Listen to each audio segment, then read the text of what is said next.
Opa, e aí, beleza? Eu sou Israel e hoje eu me deparei com a seguinte pergunta. Deixa eu mostrar pra vocês aqui. Olha só.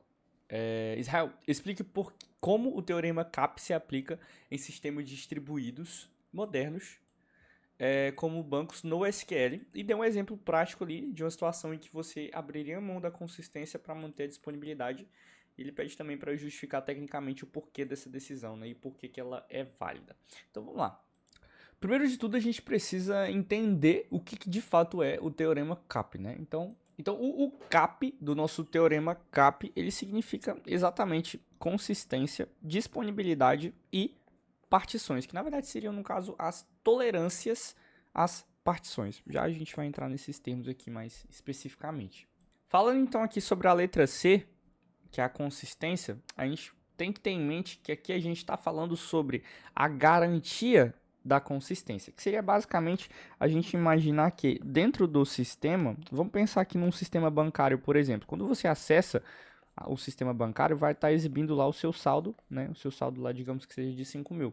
Esse valor, esse número que está aparecendo lá para você, ele precisa ser consistente, ou seja, todas as vezes que você entrar lá, assim que for feita algum tipo de transação, seja de tirar ou de colocar dinheiro aqui dentro, ele precisa ser atualizado em tempo real, ou seja, ele precisa garantir que a veracidade desses dados aqui seja justamente constante, precisa ser consistente, né?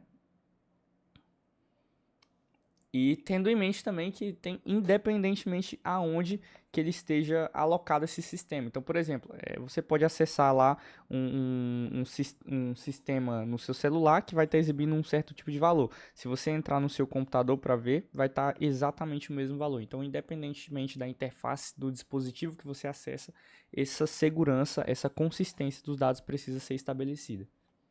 Falando então agora sobre a letra A, né, que vem do termo em inglês availability, que é basicamente a disponibilidade, né, dentro do sistema. Que quando eu falo disponibilidade eu quero me referir a justamente o fato do sistema estar disponível ali para você.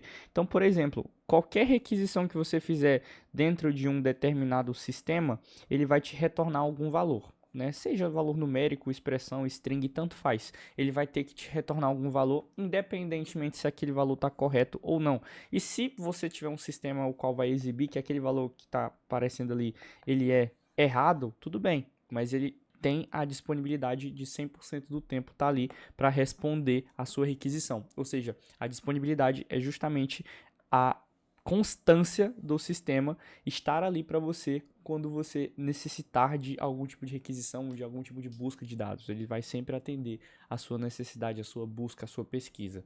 E agora falando sobre a letra P, que é justamente as partições, né? Que no caso está relacionado à tolerância às partições, né? O que significa basicamente a tolerância, né? Imagina que você tem um determinado tipo de processo que ele acontece ali de maneira linear, né? Digamos que seja ali, vamos usar o mesmo exemplo lá da transação bancária. Você vai lá e transfere um dinheiro para uma conta. Você precisa necessariamente que essa ação que você iniciou aqui, digamos, ela seja contínua, ou seja, ela não deve ser interrompida em hipótese alguma. Ou seja, de todos esses três partes dessa teoria, a gente considera que a tolerância às partições seja quase que obrigatória. Porque quando a gente fala sobre processos, né, processos de maneira linear, a gente entende que eles precisam ter um início e um fim, ou seja, eles precisam ser executados independentemente se há uma quebra desse processo, que seria justamente essa quebra à partição. Então a gente precisa ter essa tolerância a essas quebras de ações dentro de um processo maior, né? Então a tolerância à partição é justamente garantir com que esse processo como um todo seja executado, independentemente se a gente tem uma quebra entre as partes executáveis, né? Os nós, digamos assim, desse processo. E aí, a gente tendo em mente que no caso da tolerância das partições ela seja basicamente obrigatória, a gente tem que ter em mente então qual que seria mais viável na hora de decidir uma arquitetura de um banco de dados, por exemplo, se a gente vai utilizar ali, seja a priorizar a consistência, né, ou então a disponibilidade, né. Então, trazendo aqui esse exemplo da Black Friday, né, imagina ali que você tem uma oferta de Black Friday em um determinado site, sei lá, tipo uma Amazon da vida, e aí você vai ter ali várias pessoas, né, vários clientes acessando o site ao mesmo tempo, né, e requisitando ali, colocando coisas dentro do carrinho, né, várias várias requisições do sistema ao mesmo tempo. E aí a gente chega no grande dilema da questão, né, que é basicamente o exemplo prático que a gente vai trazer aqui, que é basicamente, vamos imaginar que ocorra aqui uma falha nesse sistema, um sistema isolado dentro do banco de dados, e aí esse servidor que a gente vai ocorrer essa falha, ele é basicamente responsável pela parte da compra, né? Então imagina que a parte do servidor que deu falha justamente é responsável pelo efetuar da compra do seu cliente, né?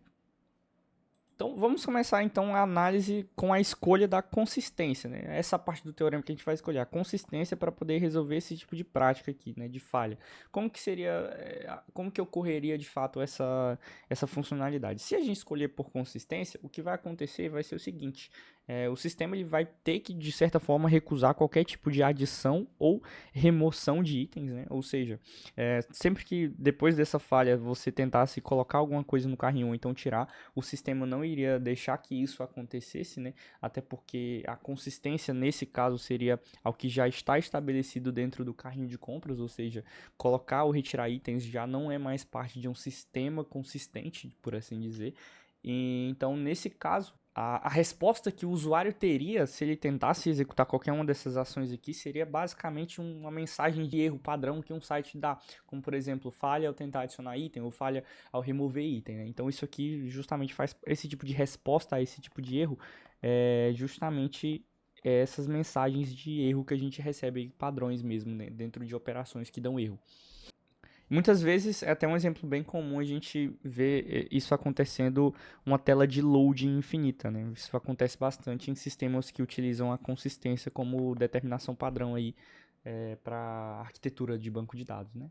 E se no caso for por disponibilidade, né, aí já seria completamente diferente, o sistema ele iria estar 100% do tempo disponível, né, assim como eu expliquei agora há pouco. Então, essas ações, tanto de inserir quanto de retirar os itens de um carrinho, por exemplo, elas iriam funcionar normalmente, né, até porque quando a gente fala sobre a disponibilidade, normalmente a gente tende a imaginar que isso aqui está rodando dentro de um servidor privado, né, então uma parte reservada do servidor exatamente para fazer esse tipo de operações, seja ela de adicionar ou retirar itens de dentro de um carrinho. Ou seja, nesse caso em específico, ele iria sim responder, ter uma responsabilidade e iria adicionar ou remover o item ali de um determinado carrinho, por exemplo, mesmo em falha, né? Inclusive, mediante essa problemática, né, essa é a nossa escolha mais plausível conforme esse problema que nos apareceu, né? Então, a disponibilidade seria a parte do teorema que a gente iria aplicar nesse sentido aqui, tá? Então vamos à justificativa, né? Eu trouxe aqui 3 pontos interessantes para a gente poder justificar o porquê de decidirmos utilizar aí a disponibilidade como teorema principal da nossa aplicação da arquitetura do banco de dados, né? Primeiro de tudo é a experiência do usuário. Obviamente, quando você tem um sistema responsivo a ponto de estar disponível o tempo inteiro para o teu cliente final, é mais interessante, até porque o cliente ele não precisa saber o que está rolando ali no background, né? O que está passando ali no back-end daquela aplicação e o porquê de cada coisa estar acontecendo, né? Ou seja, tem uma experiência interessante nesse caso aqui que eu falei, no caso do carrinho, né? Se ele tentar retirar um item do carrinho é porque ele não gostou, então se ele tentar adicionar é porque ele quer comprar. Então justamente isso faz parte aí da experiência do usuário, né? Para não causar frustração nesse sentido. O outro ponto, no caso, a consistência, quando a gente trata sobre a disponibilidade, a gente fala sobre um sistema consistente, ou seja, estar apto a receber comandos independentemente de erros internos dentro do processo, né? Que embora os dados possam estar ali temporariamente indisponíveis, durante assim essa quebra dos nós, né, como a gente explicou ali, ainda assim existe um modelo por trás, aonde de certa forma serve de backup, né? Então continuaria funcionando.